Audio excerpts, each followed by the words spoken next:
L'état de siège, l'état de guerre peuvent être levé à tout moment. Si les circonstances qui ont concouru à ce qu'on soulève ces moyens-là ne sont plus, eh bien, on peut lever l'état de siège, on peut lever l'état de guerre et la constitution peut être touchée. Je donne 3 conséquences du changement de la constitution. Les changements de la constitution aujourd'hui. Première conséquence, ça va nous amener à changer de république. On entrera dans la 4e république. Tabula rasa. Donc même Kabila deviendra aussi éligible aux élections. Akoyate puisque a condamné à mort. Qui vous a dit? Haute cour militaire. Il y a eu des présidents condamnés à mort dans le monde. Béton Azali, papa. Ne vous en faites pas.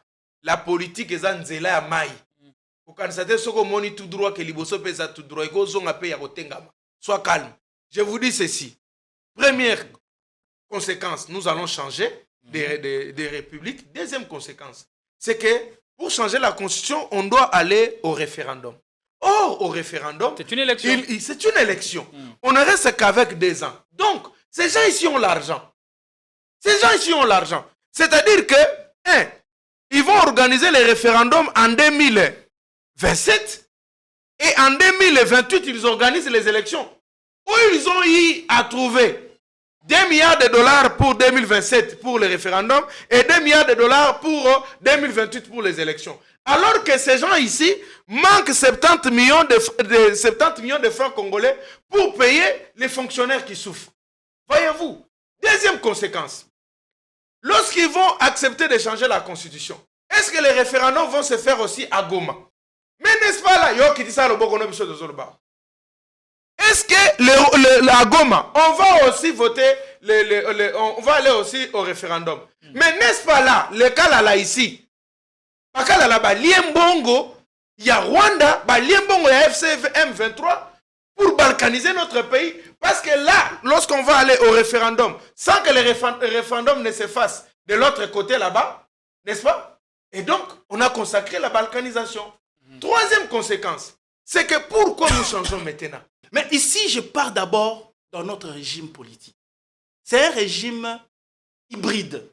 Et ce régime pose des sérieux problèmes à la nation. Monsieur Gédéon, nous sommes dans un pays où quand il n'y a pas d'électricité, on dit c'est Tshisekedi. Quand on tamponne quelqu'un, on dit c'est Tshisekedi. Quand les routes font des problèmes, on dit c'est Tshisekedi. Alors que dans l'article 90, 91 même 92 de cette constitution, vous parle de celui qui pilote et de celui même qui assume le programme du gouvernement. C'est la première ministre sur le gouvernement. Le président de la République est même irresponsable devant le Parlement. Mais ici, même quand une moustique te pique, c'est toujours Tshisekedi. Quoi de plus normal que l'on puisse maintenant les responsabiliser à juste titre que le président de la République, M. Gédéon, puisse répondre de ses responsabilités à juste titre. Aujourd'hui, nous sommes dans une constitution où le chef de l'État ne peut pas démettre le Premier ministre. Est-ce que c'est normal? Un mix de sensations qui vous offre des expériences personnalisées, uniques et inoubliables. Désirez-vous entrer dans une autre galaxie? Alors bienvenue à Joua Palace. Nous vous proposons 2 appartements spacieux offrant un salon convivial, une cuisine moderne et 3 chambres élégantes pour un quotidien serein, 2 salles de bain raffinées pour votre confort et votre bien-être. Pour vos linges, notre buanderie professionnelle est mise à votre disposition. Une sécurité 24 heures sur 24 sous une lumière permanente grâce à notre générateur de grande capacité, loin de coupures intempestives d'électricité. Joua Palace vous offre également la connexion Internet haut débit, un système de mobilité intégré grâce à notre charroi automobile de première classe. Où croyez-vous être? Vous êtes à Kinshasa et nous sommes Joua Palace, situé au numéro 7 avenue Kassai, quartier GB, commune de Ngadiema, à 3 minutes de boulevard 30 juin, près de Mino-Congo. Voulez-vous faire l'expérience? Contactez-nous au plus 243 81 60 33 128. N'attendez plus, faites de Joua Palace votre nouveau chez vous.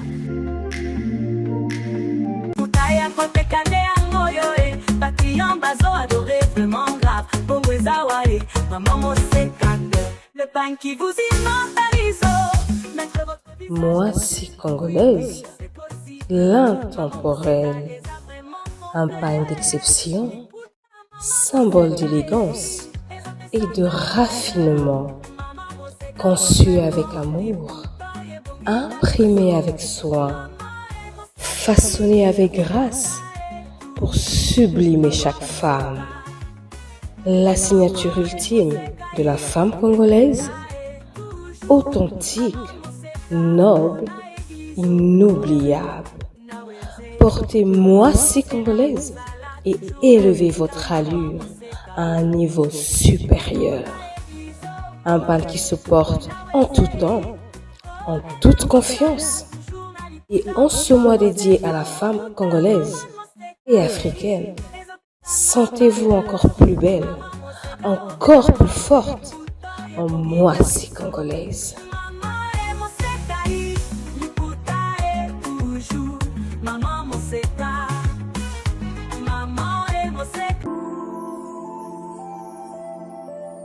Le parc de la vallée de l'Antélé vous invite à venir. J'ai des moments inoubliables en famille ou entre amis dans un cadre naturel de verdure unique à Kinshasa. Notre safari vous permettra de vous sentir en vacances et de découvrir nos lions, crocodiles, antilopes, buffles, éléphants, hippopotames et bien d'autres animaux dans le milieu sauvage et naturel. Nos cuisiniers seront heureux de vous servir une variété de plats savoureux dans notre restaurant au bord de la rivière Ntsélé. Le parc de la vallée de l'Antélé possède une panoplie d'activités sportives et ludiques au cap aventure et loisirs pour votre détente. Kayak, pédalo, tyrolienne, cyclotourisme, piscine et vol du faucon, la plus longue zipline d'Afrique. Le parc de la vallée de l'Antélé met également à votre disposition de logements de haut standing avec un confort 5 étoiles. Le parc de la vallée de l'Antélé est ouvert du mercredi au dimanche de 7h30 à 17h. Pour tout renseignement, contactez-nous au plus 243 89 60 32 713 ou encore au 243 81 231 68 82.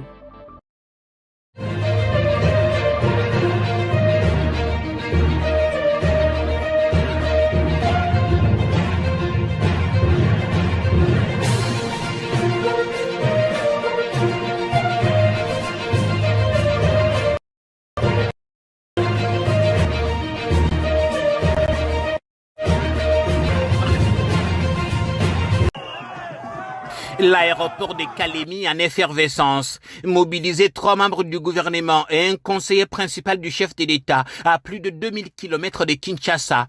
Il fallait que le projet envahisse la chandelle. Le complexe que nous inaugurons aujourd'hui a été conçu pour intégrer un processus complet allant de l'achat de l'or brut auprès des fournisseurs jusqu'au raffinage et à la production finale de lingots ou d'autres pièces selon la demande du marché. Et voici le complexe au cœur de toutes les attentions. Un immeuble ultra sécurisé, propriété de DRC Gold Refinery, la première usine pilote de raffinage d'or appartenant à l'État congolais. La vision que nous portons aujourd'hui, bien entendu celle de son Excellence, Monsieur le Président de la République, chef de l'État, Félix Antoine Tshisekedi Tshilombo, à qui nous exprimons nos hommages les plus déférents et différentes. Elle consiste à organiser progressivement toute la chaîne des valeurs de l'or en République démocratique du Congo, de la production à la transformation jusqu'à la commercialisation à l'intérieur comme à l'extérieur dans des standards internationaux acceptables. DRC Gold Refinery est une filiale de DRC Gold Trading SA, l'entreprise publique qui a profondément restructuré la filière aurifère congolaise. À la tribune, les membres du gouvernement l'ont rappelé, il est temps que le Congo tire pleinement profit de ses ressources. Tous ont salué l'engagement du chef de l'État en faveur d'une plus grande souveraineté économique du pays. L'ouverture de cette raffinerie propulse la RDC au rang d'État exportateur d'or raffiné à 99,9%.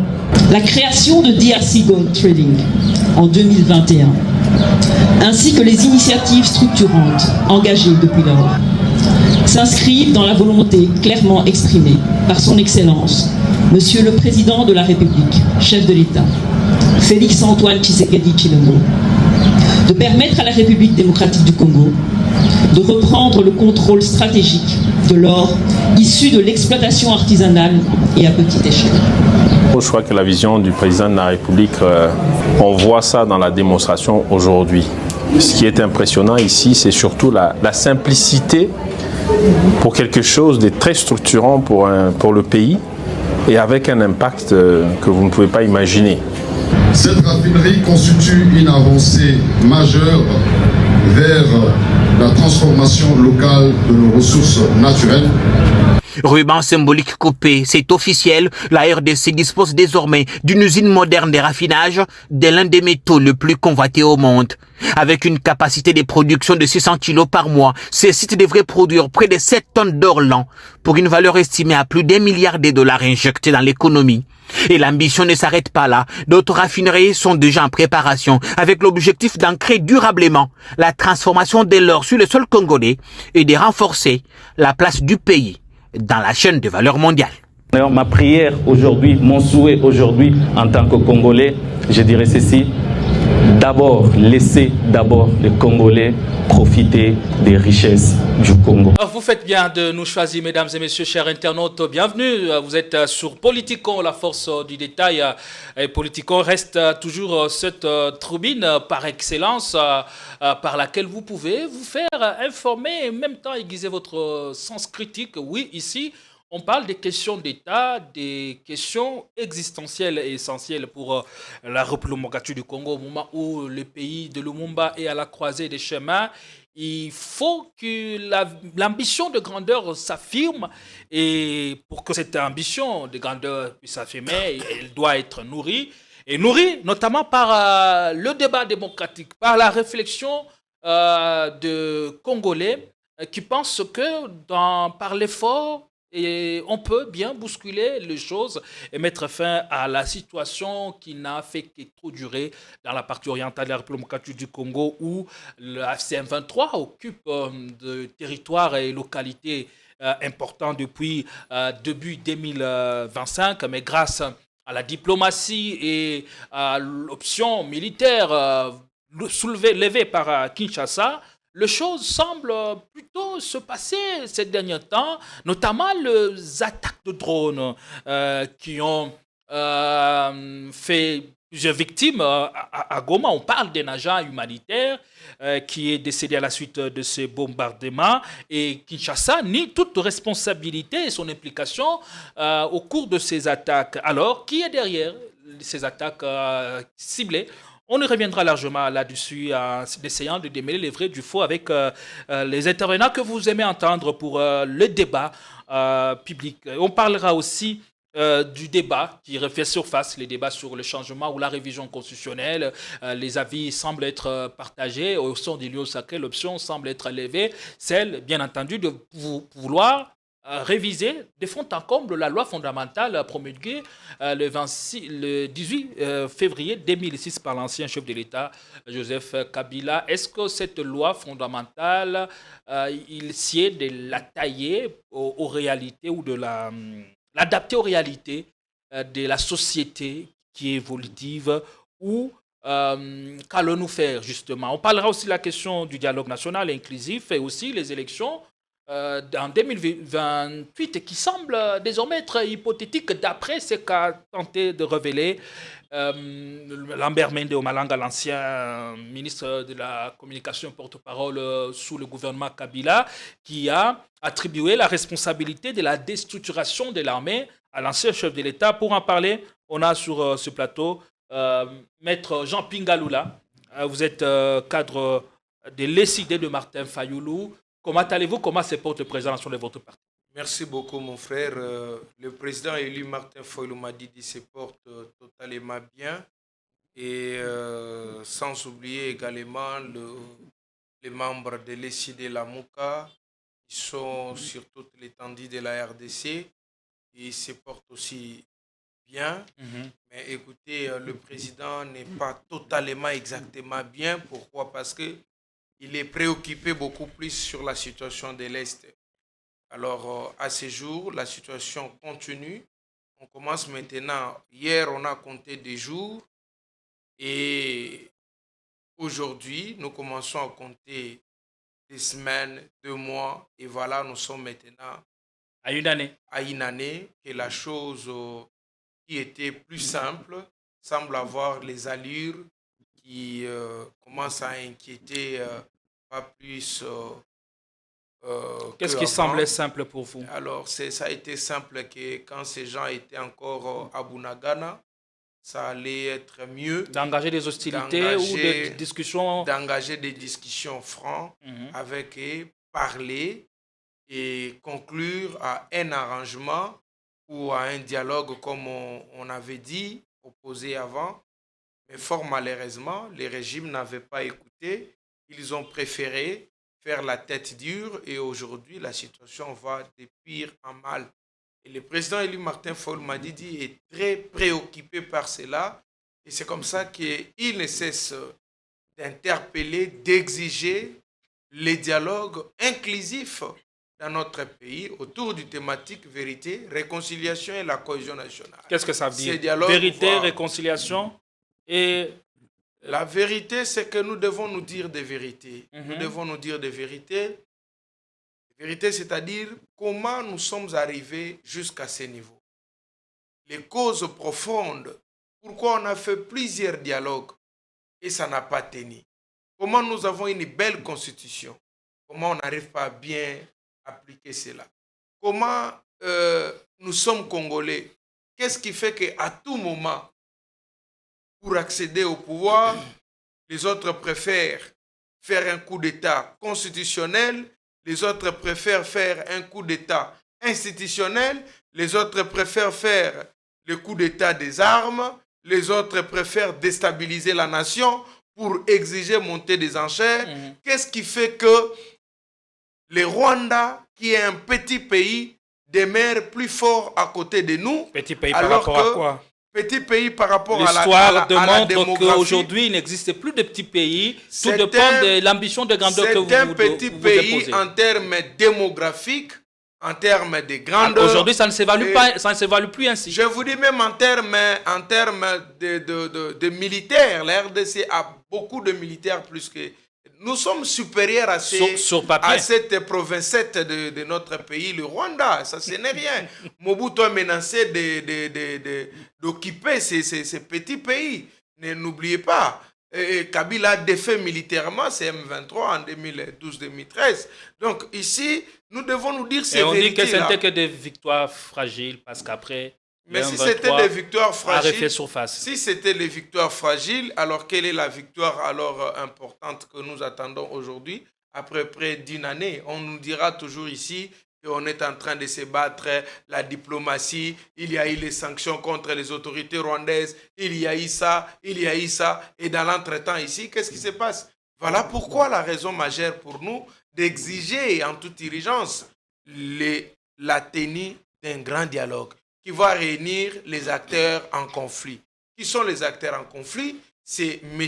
Joseph Kabila Kabange, il y a Félix Tshisekedi Tshilombo, il y a Nanga, associé à son Bissimwa, et d'un côté, il y a le président élu Martin Fayulu Madidi qui va représenter le peuple pour se dire des vérités. Après les vérités, on se va se réconcilier. Et comment les acteurs au conflit peuvent-ils en même temps être des solutions au problème? Parce que ça semble être ambivalent. Non, et même, ce sont eux qui sont à la base de cette instabilisation. Mais s'ils sont à la base, il faut le mettre de côté. De la nation. Non plus compter sur eux. Donc s'ils arrêtent de faire ce qu'ils sont en train de faire, et là, voilà, la solution est trouvée. Parce que la solution n'est pas trouvée parce qu'ils continuent à faire ce qu'ils sont en train de faire, à tuer les Congolais, à favoriser le Rwanda, et à mener un pont entre la RDC et le Rwanda, et aussi avec les multinationaux. Mais là, nous disons, la solution est que si les rebelles déposent les armes, ils cessent de faire les bêtises qu'ils sont en train de faire, et messieurs, voilà, et la paix va revenir. Merci Parce beaucoup. que n'oubliez pas qu'en droit on dit vaut mieux un mauvais arrangement qu'un bon procès. Nous avons eu un bon procès ici contre Kabila. Qu'est-ce que ça a apporté? Nous avons eu un bon procès ici contre Nanga. Qu'est-ce que ça fait? Rien du tout. Mais aujourd'hui, ne voyez-vous pas que nous devons interroger la jurisprudence la plus abondante en matière de règlement de conflits et d'arbitrage dans notre pays, qui est le dialogue qui a longtemps donné de bons résultats. Voilà pourquoi nous insistons à ce jour que le dialogue est très important. On y reviendra. Oui, la question du dialogue est sur table et on va en parler tout à l'heure. Je reçois aussi pour l'année 2026, pour la grande première, Maître Trésor Kalala. Soyez les bienvenus. Lui, il s'est dit porteur d'un projet ambitieux à la tête du ministère de la Jeunesse. Oui, il y croit dur comme fer et tout ce qu'il demande, c'est qu'on lui fasse confiance. Et il va relever les défis. C'est pas moi qui parle à sa place. Il a sa bouche et son cerveau pour essayer de dérouler son menu projet sur cette table. Donc, j'étais en train de dire que j'ai remarqué que le ministère de la Jeunesse, c'est depuis 1960 à ces jours, ces ministères ne portent pas du concret au sein de la jeunesse. C'est comme qui dirait que la jeunesse est considérée comme un escalier pour les personnalités politiques, certaines associations où la jeunesse est devenue carrément un groupe de mobilisation des chanteurs et consorts. Alors moi, je me dis, la période que le Congo est en train de traverser, il nous faut un ministre de la jeunesse du moment. Un ministre de la jeunesse du temps de guerre. C'est-à-dire? Je ne trouve pas normal. Regardez par exemple ce qui s'est passé hier à Goma. Nanga et ses complices organisent une marche. OK? Mais on voit les camions venir du Rwanda avec des Rwandais remplir la ville de Goma pour marcher soi-disant. Non, ils en ont marre des attaques, des FARDC et consorts. Nous sommes dans une guerre. La guerre est médiatique, la guerre est stratégique et c'est à tous les niveaux. Au niveau diplomatique, au niveau communicationnel, au niveau opérationnel sur les champs de bataille. Mais la réplique de ces coups-là, c'est quoi? Parce qu'eux, ils ont vendu cette image au niveau de la communauté internationale. Mais au Congo, qu'est-ce que la jeunesse congolaise a fait? Qu'est-ce que la jeunesse congolaise doit répliquer par rapport à cette attaque-là? Parce que c'est une attaque diplomatique. Si nous avions un ministre de la jeunesse clairvoyant, guerrier, qui lit entre les lignes de la situation actuelle, le Congo devait être en ébullition dès aujourd'hui ou demain, Kinshasa, Lubumbashi, partout. Donc nous manquons un ministre de la jeunesse. En principe, en ces temps, c'est le ministre de la jeunesse qui doit tenir le flambeau. Est-ce qu'aujourd'hui, devons-nous nous focaliser sur l'animateur ou les animateurs ou plutôt sur le contenu de ce que devrait être le ministère de la Jeunesse? Le ministère de la Jeunesse a cette attribution. Malheureusement, je n'ai pas mon téléphone là. Il y a une ordonnance portant organisation et attribution de chaque ministre. Il y a 7 attributions pour le ministère de la Jeunesse. Et de ces 7 attributions, rien ne fait, notamment l'éveil patriotique, l'encadrement des jeunes, les suivis. En fait, à Kinshasa ou, disons, au Congo, le problème de la jeunesse est connu. Encadrement, formation, orientation, suivi. Ça, c'est sur papier. Qu'est-ce qu'on fait concrètement sur le terrain pour ne pas rester dans la théorie, mais pratiquer? Voilà que Trésor Kalala est pratique. J'ai élaboré un plan d'action qui est scindé en deux. Il y a une partie politique et il y a une partie entrepreneuriale. Je suis en train de proposer même que ces ministères soient appelés ministère de la jeunesse et entrepreneuriat. Que ça soit un ministère d'État. Dans mon plan d'action, j'ai même proposé une banque de crédit de la jeunesse et les moyens d'avoir le fonds pour mettre cette banque de crédit en place est là.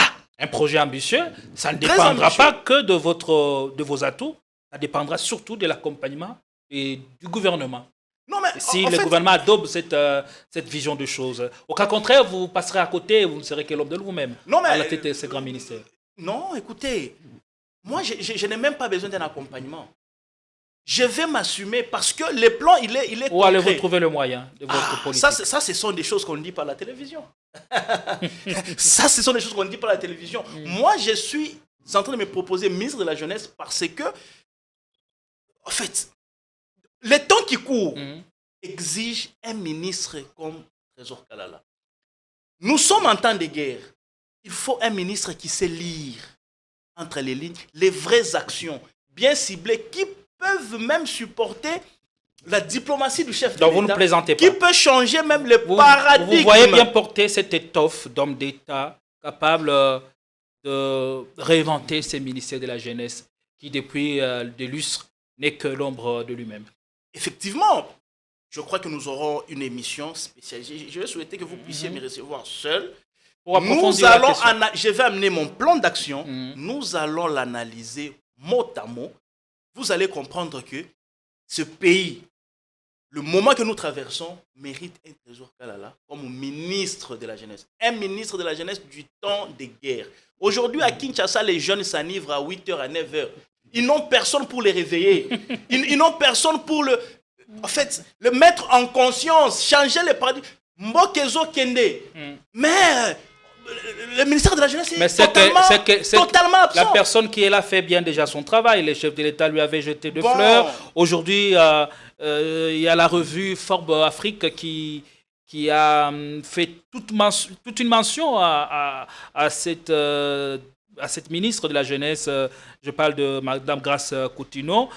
Forbes Afrique a parlé d'elle comme d'une personnalité singulière. Et son ascension à ces ministères a participé à l'émergence d'une nouvelle génération des leaders africains, d'après ce qu'a révélé Forbes. C'est du n'importe quoi, parce que vous savez, ces derniers temps, les articles, ça s'achète.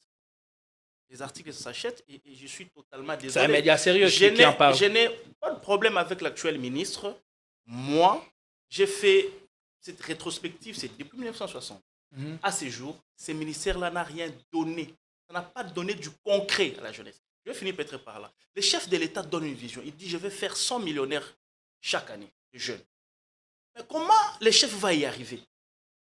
Parce que il n'y arrive pas. Pourquoi? Parce que les animateurs du secteur de la jeunesse n'ont pas cette clairvoyance. Mais moi, j'ai un plan qui peut répondre à cette vision-là du chef de l'État.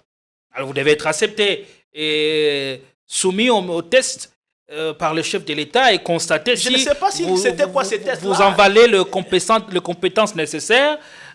Sinon, on s'en tient à ce que le chef nous avait dit. Il a trouvé l'oiseau rare qui est Grace Coutinho à la tête du ministère. Moi, je suis politique. Je sais de quoi je parle. La dame, je ne veux pas la critiquer. Ce qui est vrai, elle n'est pas politique.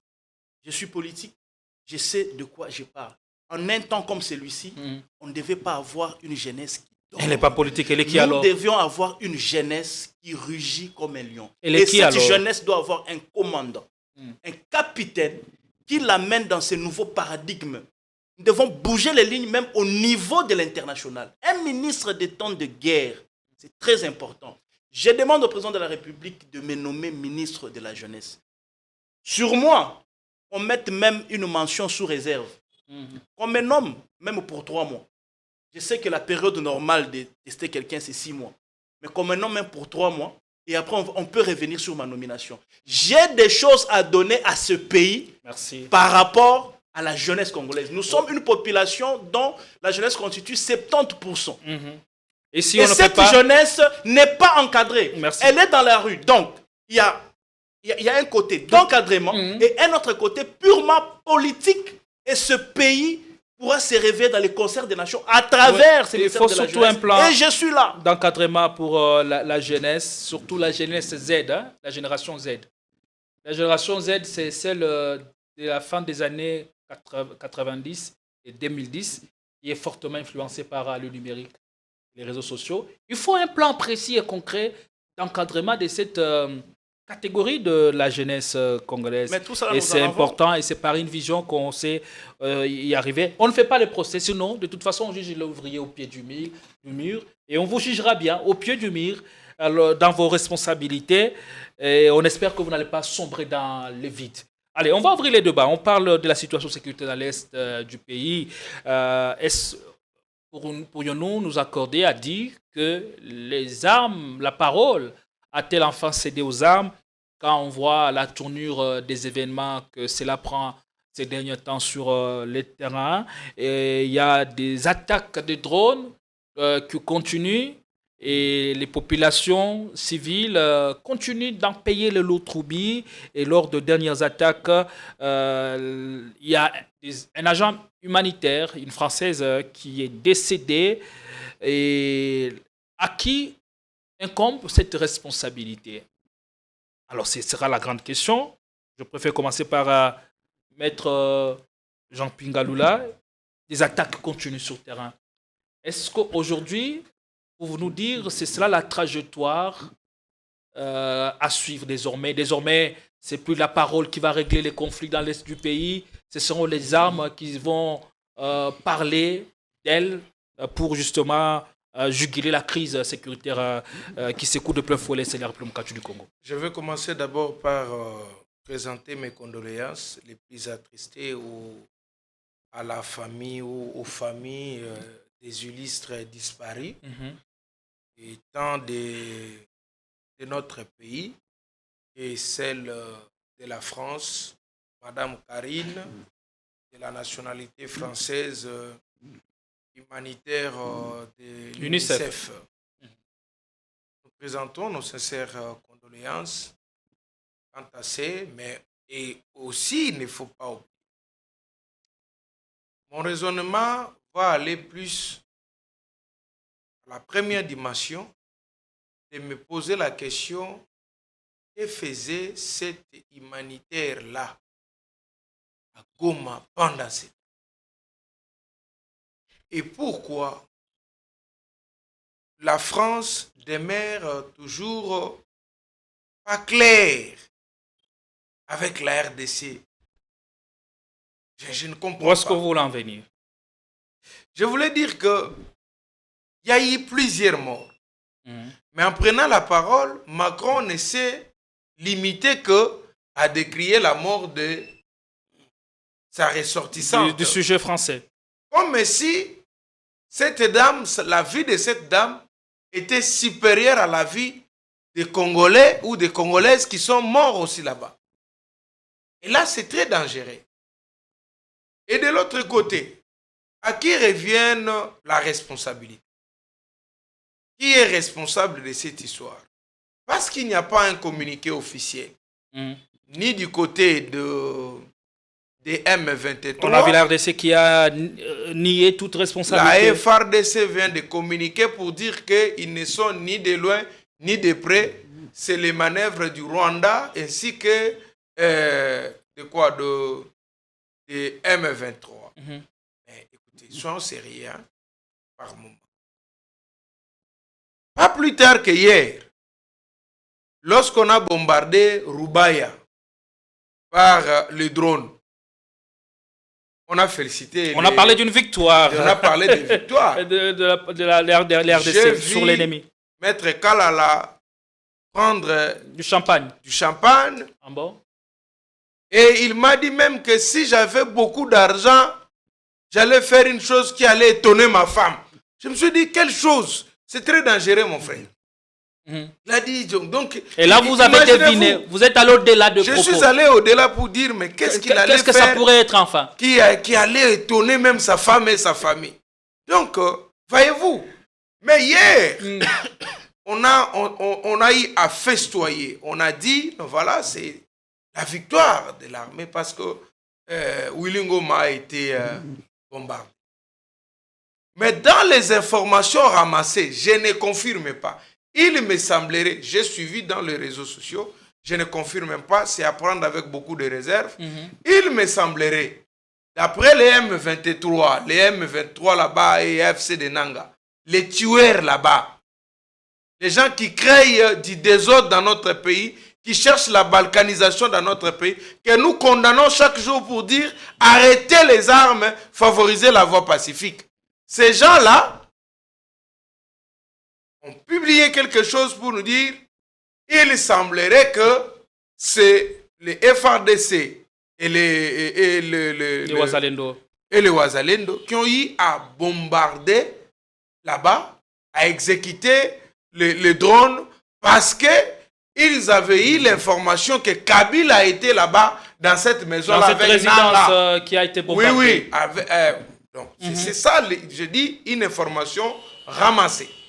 Parce qu'ils n'ont pas communiqué officiellement. Donc l'attaque visait le principal acteur de l'AFC-M23. Oui, d'après ce que Nanga aurait dit, que j'ai suivi d'une manière ramassée, à prendre avec beaucoup de réserve, on ne fait pas l'apologie de ces gens, mais ils ont dit qu'il semblerait que Kinshasa avait eu les informations, d'après eux, que Kabila serait dans cette maison-là, dans cette habitation-là, avec Nanga et les Bissimwa. Et c'est comme ça qu'ils se sont précipités pour aller exécuter les trucs. Alors que Kabila ne se retrouvait pas là-bas. Oui, je pense que juste après, on a vu Kabila dans une vidéo en train de faire une course. Alors, ça n'avait rien à voir avec la vie de Goma. Ça n'avait peut-être rien à voir. Si on comprend bien. Alors, moi, maintenant, quand je réfléchis, je me dis que... L'enjeu, c'est lequel? L'enjeu, c'est quoi? Qu'est-ce qu'on veut exactement? On veut commencer à tuer... on cherche à tuer les acteurs majeurs de AFC, de Nanga, de M23, ou on veut récupérer alors Goma? Ça, je me pose la question.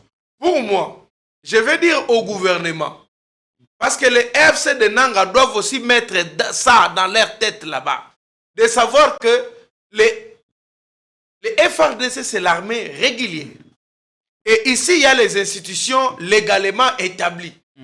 Alors, ils ne peuvent pas attendre, observer qu'un territoire soit occupé pendant beaucoup de temps comme ça. C'est qu'à tout moment, s'ils ont l'occasion de venir récupérer ça, nuit, journée comme matin, ils viendront pour faire tout récupérer les territoires. Parce que c'est l'armée régulière. Mais l'utilisation de drones peut amener des conséquences collatérales. Là, vous êtes passé c'est là qu'on voit maintenant le victime qui serait des civils. J'étais en train d'aller pour dire que aussi notre armée qui fait un bon travail de se battre pour récupérer Goma. Parce que moi ici, je ne peux pas dire condamner Tshisekedi qu'il a échoué parce que le Goma est occupé.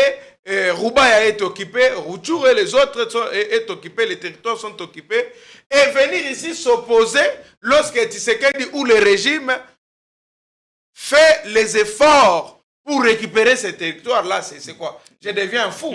Alors, en conclusion, qu'est-ce que je veux dire? Je veux dire, nous, on déplore les morts en général. Ata et Bembe ya Nyama, et tout ça, la bise sous bien na Congo. Les gens de Goma, actuellement, ils vivent dans la psychose là-bas. Toujours Massas. Donc tout ça, ça inquiète, ça crée l'inquiétude en nous. Alors pour nous, les FARDC, ça c'est un conseil que je vous donne. Si vous voulez aller récupérer un territoire, aller cibler quelqu'un ou aller frapper quelque part, je ne dis pas que ce qui est passé là c'était vous, mais je dis, si vous voulez le faire, il faut voir s'il n'y a pas la population civile à protéger. Parce que vous devez vous distinguer avec les rebelles. Là où les rebelles tuent, vous les FARDC, vous devez protéger la population. Alors si on arrive à descendre au niveau où les rebelles tuent, et vous aussi au même moment, vous tuez, alors là, il y a personne qui protège, tout le monde peut être qualifié comme des tueurs. Aussi les rebelles, les M23 de Nanga, je ne cesserai de vous dire, vous êtes nos frères, mais tant que vous allez servir des ponts, vous allez vous arranger à devenir les commissionnaires ou les courtiers immobiliers du territoire congolais pour créer la balkanisation, je serai contre vous. Et tant que Tshisekedi va s'ériger devant vous pour refuser et lutter contre la balkanisation et la souveraineté de la nation et l'autorité de l'État, je serai derrière lui pour autant que nous récupérons le territoire et que notre pays demeure uni et indivisible. À vous, je vous dis, de déposer les armes. Parce que là, si vous regardez bien, beaucoup mieux coincés. Il faut leur dire la vérité. Parce que... On y reviendra. Oui, vous êtes totalement coincés à ce moment. Il n'y a pas de voie de sortie, il n'y a pas de voie de sauvetage. Pour le moment, saisissez l'occasion de ce que le président élu Martin Fayulu avait dit, déposez les armes, venez encourager, adhérer au camp de la patrie, nous allons faire les dialogues, nous allons parler de vos frustrations Nous allons parler des causes majeures, nous allons parler des causes profondes et Merci. la solution sera trouvée dans le dialogue et non par la balkanisation ou des tueries de notre population. Maître Trésor Kalala, vous avez suivi Maître Jean Pingaloula, vous avez les mêmes temps d'antenne. Les partis au conflit se rejettent la responsabilité. Vous avez suivi l'actualité. À ce jour, comment devons-nous faire pour en établir la responsabilité? Le cas de l'agent humanitaire qui est décédé, est-ce que ceci impliquera les enquêtes indépendantes menées par des services extérieurs ou ça va se passer comment, votre lecture des faits? Merci, monsieur. Je m'en vais d'abord répondre à quelques questions posées ici par mon débatteur. Il s'est posé la question dès son entame. Mon micro a toujours des problèmes. Non, Non, parlez mais- à haute voix. Alors, non, mais je parle déjà à haute voix, non? Alors, on pose la question, qu'est-ce que la dame faisait à Goma? La question est légitime.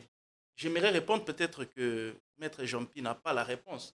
Cette dame humanitaire était à Goma, et c'est elle qui enquêtait sur toutes les violations des droits de l'homme à Goma. Elle a documenté plusieurs atrocités. L'UNICEF n'a rien à voir avec le droit de l'homme.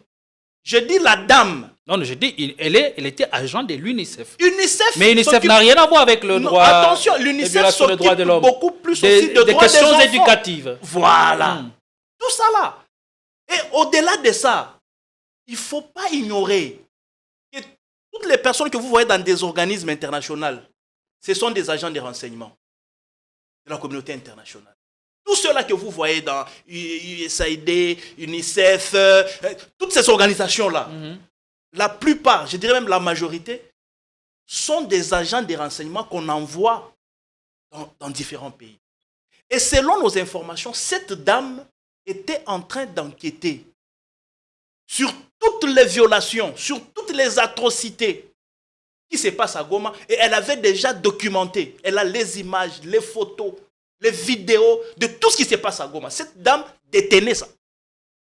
Et les dirigeants de M23 et même les dirigeants rwandais étaient informés que telle dame a toutes ces informations. Donc, elle était à Goma dans une mission internationale et aussi, elle était parmi les enquêteurs de la communauté internationale au niveau de Goma. C'est comme ça qu'elle s'est trouvée à Goma. Alors ici, la question que nous devons nous poser, à qui profitent les crimes?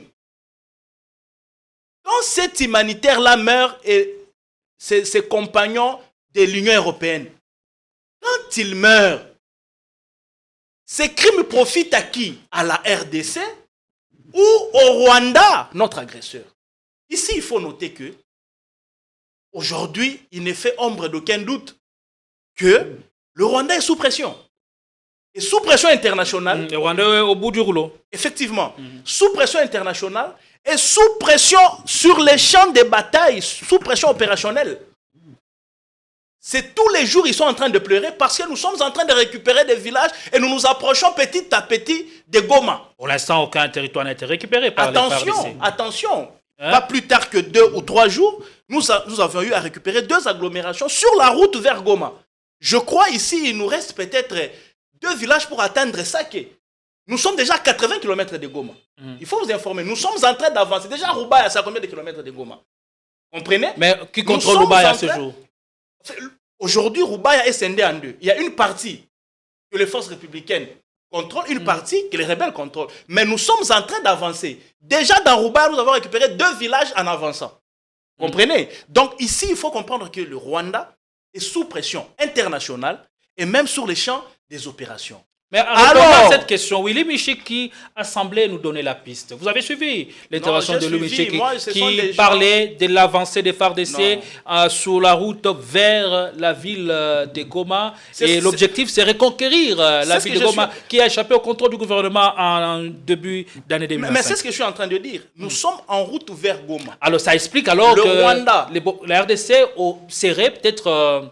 aurait orchestré, coordonné ces bombardements, ces attaques pétrolières. Non, c'est ce que je suis en train de dire. Parce que Willy Michik a pour quel intérêt dans son intervention. Non, moi je ne suis pas des gens comme ça. Pour quel intérêt allons-y rapidement. Vous aspirez à des charges étatiques. Ouais. Et Willy Michik n'est pas n'importe qui. Écoutez, il y a des gens que moi je suis pas. Non. J'ai des modèles. Willy Michik est celui qui coordonne le groupe de Force Ouazalendo. Je ne sais pas. Il est député national. Et il maîtrise bien la région. Et quand il parle, on sait à peine lui faire confiance ou lui accorder ses crédits. J'ai des modèles. Il y a des gens qui, moi, je roule pas. Donc, c'est un Congolais, comme tous les Congolais, il peut réfléchir et alléguer ses allégations. Moi, je suis en train de vous donner le fait.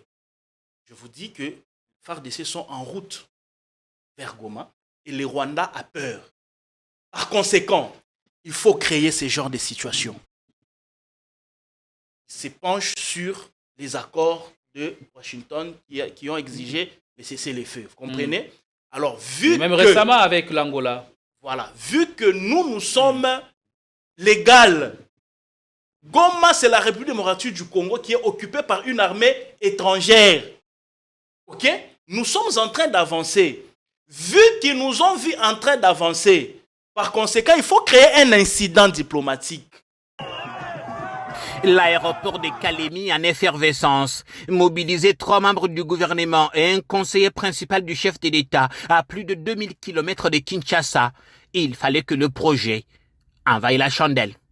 Le complexe que nous inaugurons aujourd'hui a été conçu pour intégrer un processus complet allant de l'achat de l'or brut auprès des fournisseurs jusqu'au raffinage et à la production finale de lingots ou d'autres pièces selon la demande du marché. Et voici le complexe au cœur de toutes les attentions. Un immeuble ultra sécurisé, propriété de DRC Gold Refinery, la première usine pilote de raffinage d'or appartenant à l'État congolais.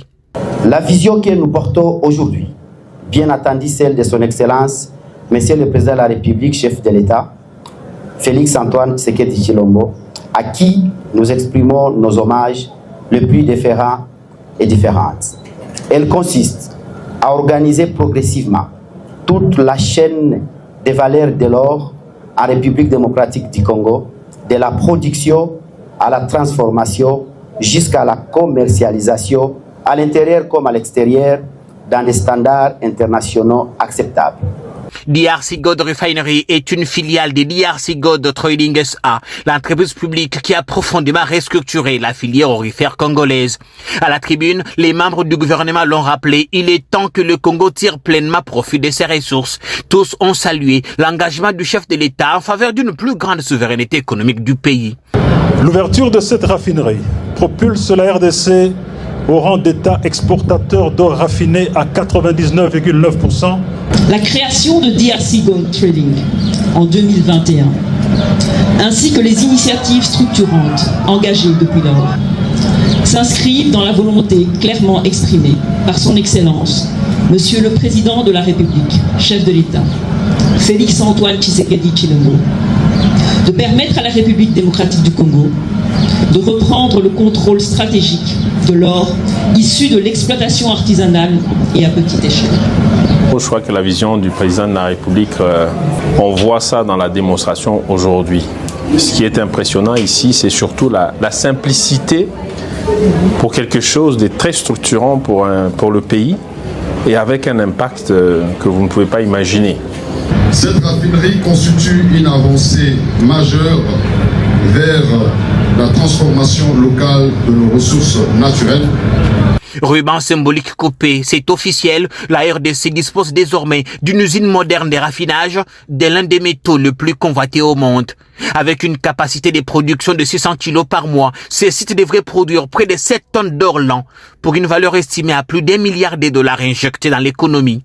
Et l'ambition ne s'arrête pas là. D'autres raffineries sont déjà en préparation, avec l'objectif d'ancrer durablement la transformation de l'or sur le sol congolais et de renforcer la place du pays dans la chaîne de valeur mondiale.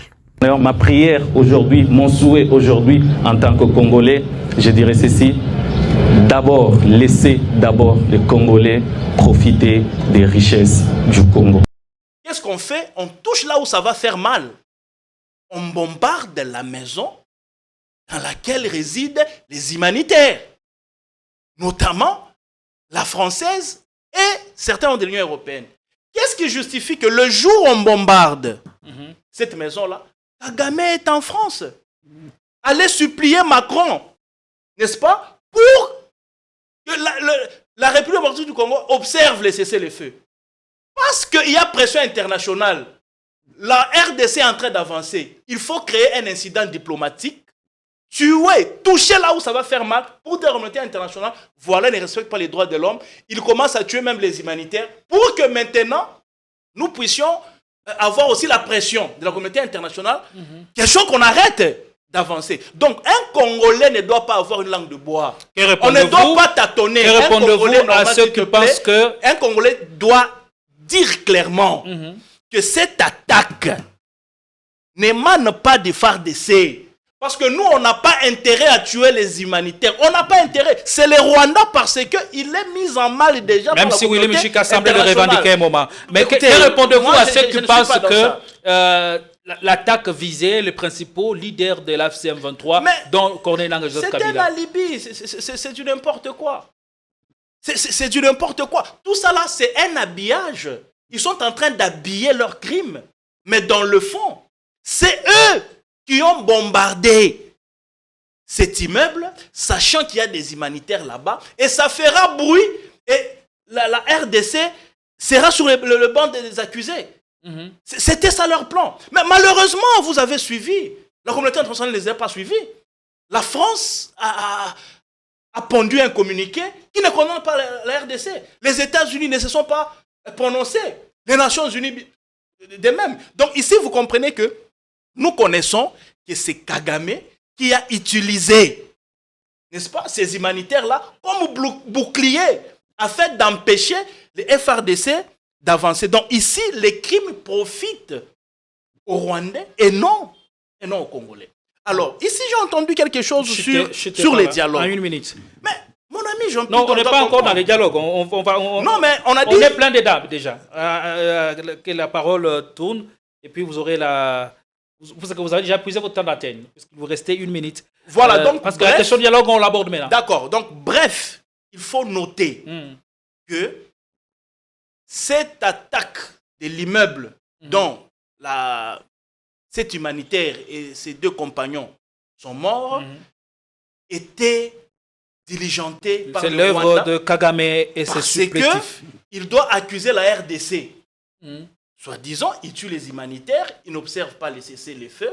Alors il faut créer un incident. Pour l'instant, le débat est passionnant. Alors c'était un coup d'épée dans l'eau. Nous avons tous vu. Un coup d'épée dans l'eau. Un coup d'épée dans l'eau. Parce que ces gens, attention, la France, les États-Unis, quand tu tires un drone, ils savent d'où ça vient. N'est-ce pas? Et où ça passe? Si c'était la RDC, nous devions être condamnés. Mais la communauté internationale ne va pas se fier au simple discours ou déclaration dans les médias. Nous avons qu'il y ait des enquêtes approfondies pour en établir la responsabilité. C'est cela la procédure. Nous avons quel intérêt? Or, c'est le Rwanda aujourd'hui qui accuse maintenant la communauté internationale. Non, aujourd'hui, Tshisekedi est devenu l'enfant gâté. Donc, c'est lui qui pleure partout. Allez, vous comprenez? Donc nous, aujourd'hui, nous sommes amis de la communauté internationale par rapport au Rwanda. Donc ces crimes-là le profitent. Ils l'ont créé pour créer un incident diplomatique, question d'accuser la RDC. Malheureusement, c'est un coup de On verra comment ça va se passer. Les enquêtes qui seront menées, diligentées, c'est qu'elles révéleront aux yeux du grand public. Mais pour l'instant, on reste focus sur les débats. Et puis, j'ajoute quelque chose pour savoir que c'est eux. Comment expliquer la mort de Willy Ngoma? Ils ont attendu 3 jours pour faire un communiqué. Mais pour cette humanitaire-là, à 4 heures, il y a eu cette attaque. À 5 heures, ils ont commencé à communiquer. Un matraquage médiatique autour de ça. Allez, merci beaucoup. Donc, il faut suivre le regard. On parle du débat sur le changement de la Constitution. Vous prenez la main pour ce deuxième sujet. Le temps que non, mais il doit réagir. Il est en train de s'ennuyer. Non. Qui prend la main? Il va s'ennuyer. Non, qui prend la main? Ça dépendra je dois souffler quand même. Mais il faut, comme il a demandé de souffler, il fallait me donner quelques minutes de réagir. Allez, vous avez la parole. On parle du débat sur le changement de la Constitution. Le débat oyo sengeli ke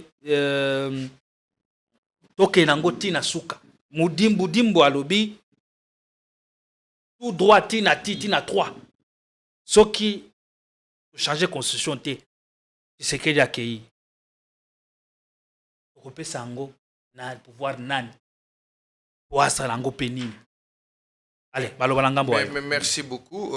D'abord, Nako Bandana, je vais commencer par recadrer un peu les confrères Kalala, qui je salue la pertinence de son intelligence.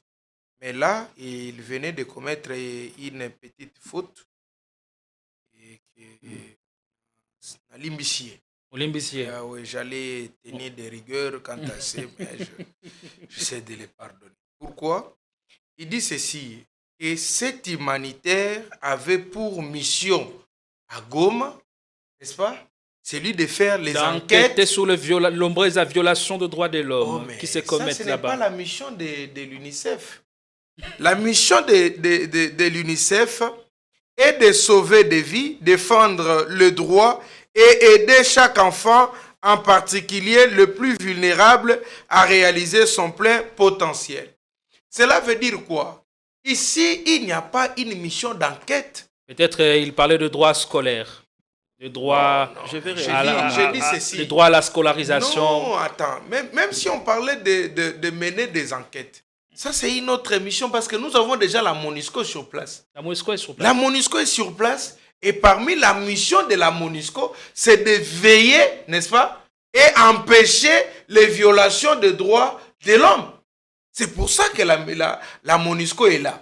Moi, je ne crois pas que la mission de la MONUSCO, la mission de l'UNICEF peut se transformer par les enquêtes de l'autre côté. Ça va mettre à mal, n'est-ce pas, le fonctionnement de cette dame-là ou des humanitaires. Il dit qu'elle détenait des dossiers documentés de nombreuses violations de droits de l'homme. Écoutez, on ne peut pas s'improviser comme ça. On connaît quand même que le pouvoir a l'habitude de s'improviser. Mais on ne peut pas. Il faut avoir des réserves dans des sujets où vous n'avez pas assez de maîtrise. Ici, la chose est claire. La dame est de l'UNICEF. Même la France, Macron qui a communiqué, même la France qui a réclamé la mort de cette dame-là, la France ne nous a pas dit que cette dame-là, au-delà de sa mission à caractère de l'UNICEF, avait encore la mission d'enquête. Ils n'ont pas dit ça. D'ailleurs, on dit qu'elle est agent humanitaire. Mais quand vous êtes... vous savez, ma question, quand j'ai posé la question, qu'est-ce que cette dame faisait là-bas? Je m'épargnais du débat de ce que lui voulait maintenant soulever. Elle est agent humanitaire. Parce que pour dire... Et agent humanitaire n'a rien à voir avec... l'agent humanitaire n'a rien à voir. Tu en as raison, exactement. Mais tout agent humanitaire est connu par les pays de là où il va fonctionner. Est-ce que notre gouvernement était au courant qu'il était là-bas? Il était sous la protection de qui, par exemple? Ce sont des questions très majeures. Et là, quand je l'ai dit, j'ai dit en faveur d'eux, en faveur du pouvoir. Parce qu'on ne peut pas dire, on ne peut pas responsabiliser quelqu'un d'une chose qu'il ne connaît pas. Oui, moi je me réveille le matin, je trouve quelqu'un au-dessus du toit de ma maison qui est morte. On dit, oh non, la personne qui est morte ici est Yono Bomie. Non. Parce que moi, je ne connaissais pas. Qui alors pour mener les enquêtes? Alors, je vous dis ceci. C'est là où je suis en train de vous dire, moi, je ne maîtrise pas pourquoi cette dame-là était là-bas. zone occupée par les rebelles, zone à haute tension, n'est-ce pas? Où à tout moment, les hostilités peuvent s'ouvrir à tout moment et la guerre peut s'éclater à tout moment. Et encore que, si elle était humanitaire, comme vous êtes en train de le dire, mais on n'a pas encore ouvert le couloir humanitaire pour ça. Donc, la meilleure façon pour sa sécurité, elle devait quitter là-bas ou elle devait être sous la protection soit de la MONUSCO et avec la connaissance exacte du pays ou du gouvernement de la RDC. On prend le deuxième sujet. Suite à ces tohu-bohi et dérobades, manque de précision, flou, et je suis dans mes droits de me dire que cette dame-là, pour moi, est-ce qu'elle n'était pas un agent double? Comment ça? Ah, voilà maintenant, c'est ça. C'est là où je m'épargnais de ça. Est-ce que ce n'est pas un agent double qui jouait au même moment les rôles de ravitailleuse ou ravitailleur de quoi? De M23, mais sous couvert alors de la qualité de l'humanitaire. Parce que l'humanitaire, là, nous, on n'a pas encore ouvert l'aéroport pour venir en aide où on devait ouvrir le couloir humanitaire. On n'a pas encore ouvert. Maintenant, il y a Moussa ça les années. Et Kalala menti encore d'un côté, où il a dit que cette dame était en mission. Non, je lui donne une information. Cette dame habitait depuis longtemps là-bas, à Goma. C'est là où il y a toutes ces activités depuis très longtemps. Même avant que les AFC de M23 occupent le Goma, cette dame restait déjà là-bas. C'est comme ça que moi je disais, si cette dame restait, comment elle a été protégée pendant tout ce temps-là? Et pourquoi elle n'a pas quitté pour sa sécurité? N'est-ce pas? Et si cette dame-là, c'est vraiment une vraie humanitaire, œuvre humanitaire,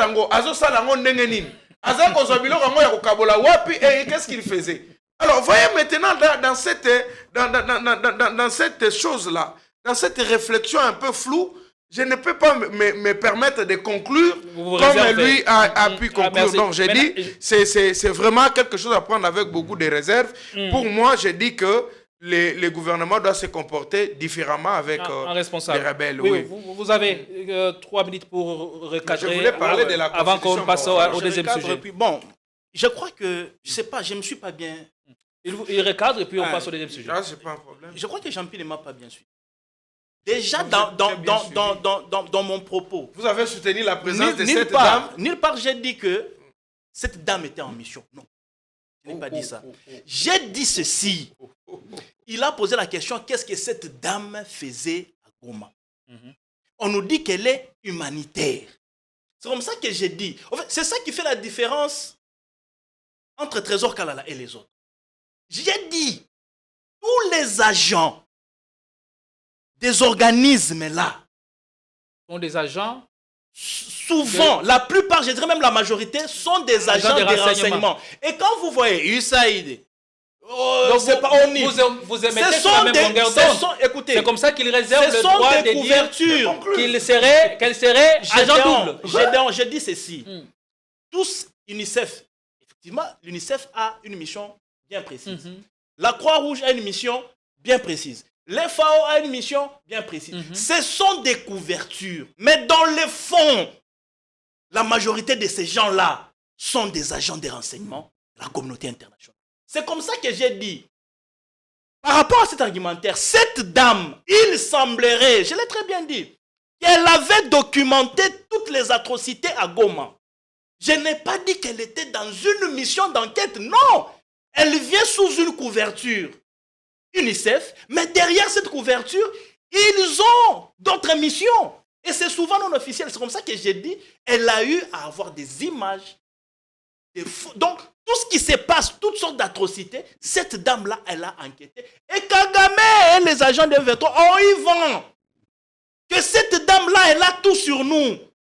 Et par conséquent, il faut faire quoi? L'éliminer. Et en l'éliminant, nous créons un incident diplomatique qui va incriminer la RDC, soit disant qu'ils ont frappé des drones sur des zones des civils et ont violé les cessez-le-feu. Donc ici, il ne faudrait pas qu'on me fasse dire ce que moi je n'ai pas dit. UNICEF a sa mission, mais j'ai dit ici, tous les agents des organismes que vous connaissez là, la plupart d'eux, je dirais même à 90%, ce sont des agents des renseignements. Et elle a eu a mené ses enquêtes, elle a eu toute une documentation et c'était flagrant. Et par conséquent, il fallait l'éliminer, créer un incident diplomatique, accuser la RDC pour qu'elle soit aussi vue en mal devant la communauté internationale parce qu'aujourd'hui, le Rwanda est sous pression. Donc ici, il fallait qu'on puisse bien me comprendre. Moi, je suis clairvoyant. Je suis illuminé. Je dis, et c'est comme ça que les choses se sont passées. Et en un temps comme celui-ci, tout Congolais ne doit pas avoir un argument qui va détruire l'image du pays dans la communauté internationale. Ici, on ne peut pas appuyer la thèse que Kabila était là, c'est comme ça que les FRDC ont frappé. Non! Ici, tout Congolais normal et pris d'un esprit patriotique doit être d'accord avec nous que ces crimes-là profitent au Rwanda et ce n'est pas le RDC. Merci. Parce que si nous appuyons la thèse du M23, c'est détruire notre pays. Ouais. Parce Alors, que nous devons donner l'image, la bonne image de notre pays, c'est que cette histoire-là n'est pas venue du FARDC, c'est venu du Rwanda. Toujours est-il qu'on attend les enquêtes qui seront diligentées pour aller établir la responsabilité. De toute façon, la communauté internationale ne va pas se fier à ce que dit Trésor Kalala ou à la version de Kinshasa ou celle de la FCM 23. Les enquêtes, nous en dirons un peu plus. Et ceci nous permet de clore ce débat et d'ouvrir le chapitre du débat sur le changement de la Constitution. Maître Jean-Pierre Ngaloula, il faut rechanger cette Constitution. Pour le cas, de 5 à 7, c'est qu'il y a article. Contre la 4e République. Puisque Moutoumoussou soit alité, la 4e Union sacrée, où il y a se représenter ou qu'on représenter majorité au pouvoir Union sacrée. Mon frère, en tout cas, dis à Maître Kalala et Bombe la Kamaï Motakate et aux hommes avertis, on ne vient pas avec des tâtonnages. Il faut venir avec des choses claires. Moi, quand je vis que cette affaire n'est pas claire, vous êtes réservé. J'ai mis des réserves. Je dis non, mettons quand même des réserves, parce qu'on ne peut pas conclure. Lorsqu'il dit que tout agent de la communauté internationale, tout humanitaire, tous ces gens-là, comme il en a cité, sont en réalité les agents de renseignement de la communauté internationale. Mais la communauté internationale est une très grande personne morale. N'est-ce pas? Alors, quand ils vont faire ces enquêtes, c'est pour aller donner à qui?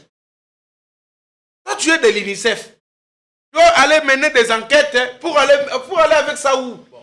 Je lui dis que la communauté internationale ou les organisations internationales sont très bien organisées. Il n'y a pas de bêtises comme nous. Oh non, on vous a envoyé aller là-bas à Bas-Congo. Tu arrives à Bas-Congo, après en revenant, on te demande qu'est-ce que on t'avait dit de faire ça. Après toi, tu commences à dire non, non. À moins qu'on t'appelle pour une peut-être dénonciation à titre d'information. Comme informateur. Mais dans ta mission, lorsque tu t'écartes de ta mission dans les organisations internationales, ça ne passe pas. Et personne ne peut se permettre de ça. Et lorsque vous dites que nous, on doit nécessairement dire que celui qui a tué cette dame-là, c'est le Rwanda. On va nous poser maintenant la question. Si on pose à notre régime ici de Kinshasa la question, vous avez mené des enquêtes quel jour? Et c'était quand? Et c'était à quel moment? Pour conclure avec cette argumentation. Et moi, intellectuel que je suis, qui a appris le droit de guerre, qui a appris le droit international, qui a appris les relations internationales avec le professeur Bassoué, je vais me permettre ici de dire ça. On va nous trouver moins sérieux. Allez, on sans avoir mené des enquêtes, vous concluez que c'est le Rwanda qui a tué. On attend les enquêtes. Mais maintenant, attendons, évoluons, Ndeko. Ça, c'est un sujet très important. La Constitution, c'est clair. Attends, c'est une minute. Lorsqu'il dit que voilà, c'est le Rwanda qui a bombardé, tu peux avoir raison d'un côté. Mais moi, je continue avec mes réserves. Je te pose une question avec beaucoup de réserves aussi. Si dans le bombardement des drones qu'on avait tués, Willy Ngoma, il y avait encore quelques humanitaires là-bas, est-ce que les FRDC et vous,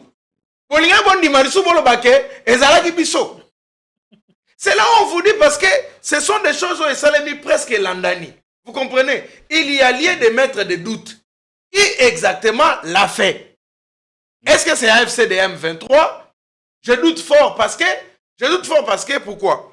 Cette dame-là est en collaboration avec les M23 là-bas. Généon, tu ne peux pas habiter les Rwanda là-bas, les Goma là-bas, sans que Kagame et les Nanga là, à la contente yo. Jamais. Alors, si on dit maintenant c'est les FRDC, je doute aussi fort que c'est les FRDC. Parce que les FRDC ne peuvent pas aller chercher à tuer que cette dame-là est laissée là où il y a Nanga, Bissimwa, ainsi que Kabila s'il était là-bas. C'est quoi, ils en ont? Montre où t'as qu'il colo.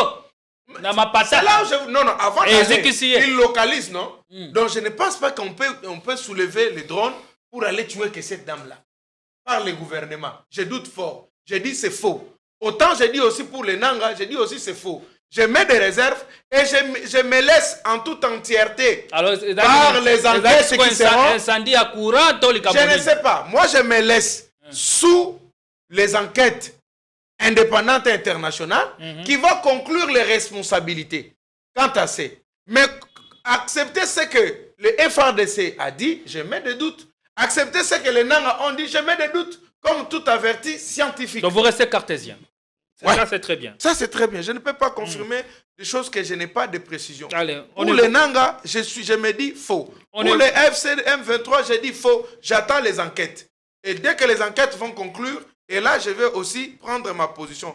Mais pour le moment, j'ai dit qu'à tout moment, les FRDC est dans l'obligation d'aller menacer et d'aller chercher comment récupérer le Goma. Tout en préservant les vies humaines. Mais tout en préservant la vie humaine.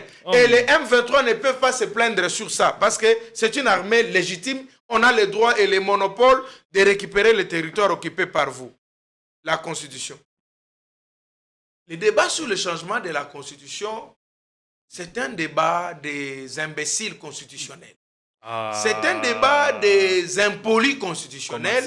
C'est un débat des idiots constitutionnels. C'est un débat des schizophrènes constitutionnels. C'est un débat de cafards constitutionnels. Excusez-moi, je moi, je n'ai pas cité les noms des cafards. Je n'ai pas cité les noms. Ni de mon frère qui est ici. Je dis c'est un débat. Je n'ai pas localisé le débat à un nom ou je n'ai pas localisé le débat à un groupe de gens. J'ai dit, c'est un débat. Je prends le débat là. J'ai dit, c'est un débat de cafards. Un débat de cafards constitutionnel. C'est-à-dire que je n'ai pas cité le nom de quelqu'un et que personne n'emporte responsabilité pour s'en attribuer. Et je commence par m'épargner de Kalala qui est ici. Parce qu'il écrit pour dire, non, voilà, il a tenu des mots choquants. Les mots choquants à l'égard des personnes. J'ai dit, c'est un débat inutile en réalité. Pourquoi je l'ai dit? Donnez-moi l'article et donnez-moi la Constitution qui est par devers vous. Donnez-moi. Ce n'est pas moi. Nous sommes ici en République démocratique du Congo avec... nous sommes sous l'état de siège et aussi, au même moment, l'état de guerre. Ok? Et que dit la Constitution maintenant, s'agissant de cette situation par rapport à la Constitution? Ce n'est pas moi. Révision ne peut se faire. Non, ce n'est pas moi maintenant, parce que quand je dis que nous imbéciles constitutionnels, nous serons des imbéciles constitutionnels, les idiots constitutionnels, si nous, on va se permettre aujourd'hui de commencer à engager les débats du changement de la Constitution ou de la révision. Lisons l'article 219 de la Constitution. On dit aucune révision ne peut intervenir pendant l'état de guerre, l'état d'urgence ou l'état de siège, ni pendant l'intérim à la présidence de la République, ni lorsque l'Assemblée nationale et le Sénat se trouvent empêchés de se réunir librement. L'article 219 me dit, moi, Jean-Pierre Ngaloula, ferme ta bouche. Sinon, si tu parles, tu es un idiot constitutionnel. Parce que vous êtes sous l'état de siège. Vous êtes sous l'état de guerre. Qu'est-ce que tu veux parler?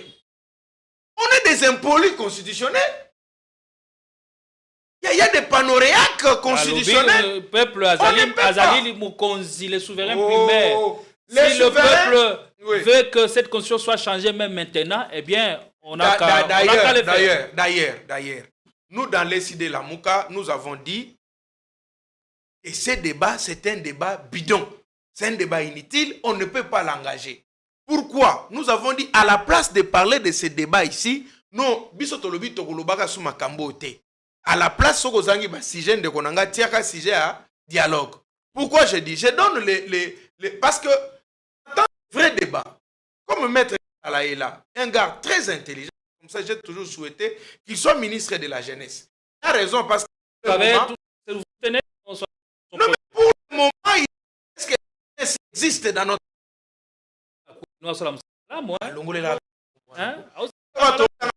pasteur, aux yeux de l'île sur côte ici. Prophète de nation. Ah, papa. Laissez-nous tranquille. Je te dis que, pour le moment, avec ce qui se passe à l'Est là, si même moi j'étais ministre de la jeunesse, même au monde, vous allez voir. Maintenant, vous allez la star, je vous dis que danger, et le chef de l'État va commencer à monter à Gumbi Moutou. Parce que je veux motiver les gens. Grâce à l'état qui teste na kitoko, et quoi la langue nationale, to la dialecte ou la français. Papa. Mais chef de l'État Moukaloubi Angozan, gâté.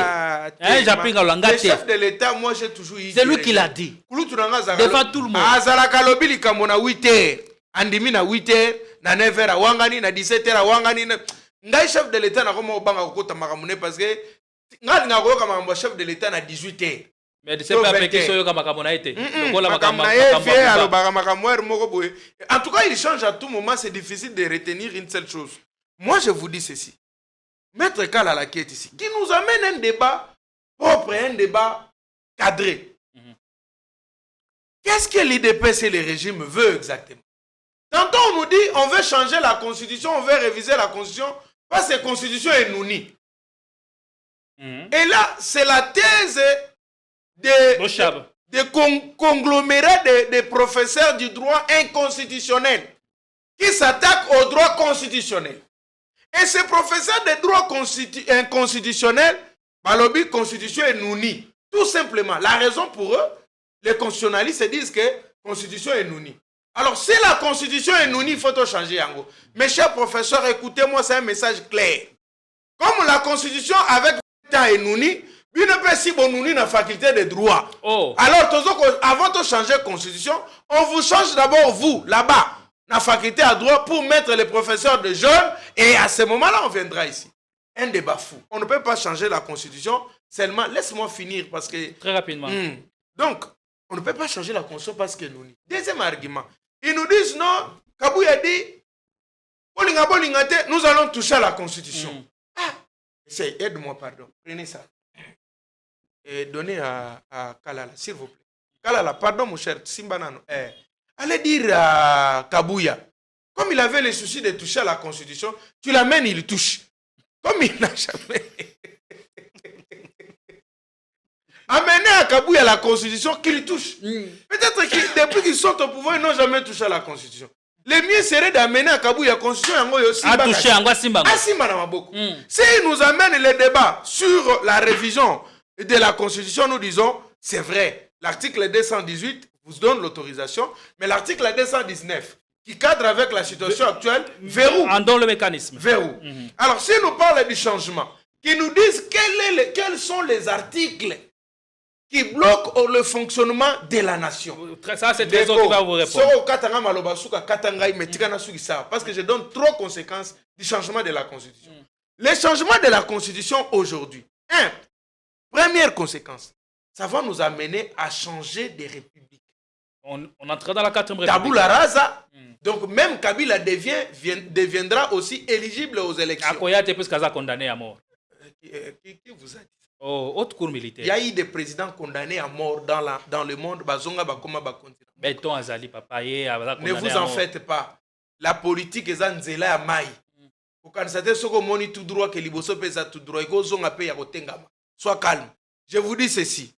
Première conséquence, nous allons changer des républiques. Deuxième conséquence, c'est que pour changer la constitution, on doit aller au référendum. Or, au référendum, c'est une élection. C'est une élection. On ne reste qu'avec 2 ans. Donc, ces gens ici ont l'argent. Ces gens ici ont l'argent. C'est-à-dire que, ils vont organiser les référendums en 2027 et en 2028, ils organisent les élections.